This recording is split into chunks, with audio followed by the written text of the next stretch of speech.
এবার মসজিদে দেখা মিলল নারায়ণগঞ্জের গডফাদার ও খুনি হাসিনার অন্যতম সহযোগী শামীম ওসমানের। শুক্রবার সংযুক্ত আরব আমিরাতের দুবাইয়ে শেখ জায়েদ মসজিদে জুম্মার নামাজ পড়তে দেখা গেছে তাকে। ভাইরাল একটি ছবিতে দেখা যায় হাসিনার অন্যতম এই লাঠিয়াল সানগ্লাস পরে মসজিদের চেয়ারে বসে নামাজ পড়ছেন। তার হাতে লাল সুতা বাঁধা ছিল।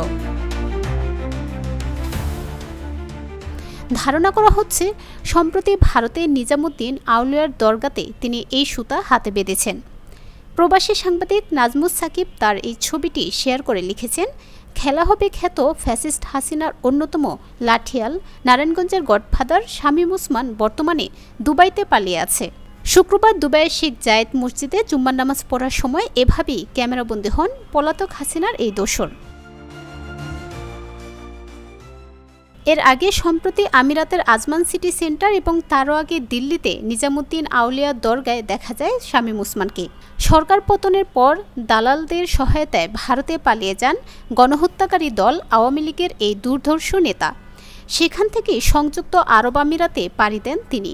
শামীম ওসমান ও তার ভাই AKM সেলিম ওসমানের দীর্ঘদিন ধরে সংযুক্ত আরব আমিরাতে যাতায়াত রয়েছে।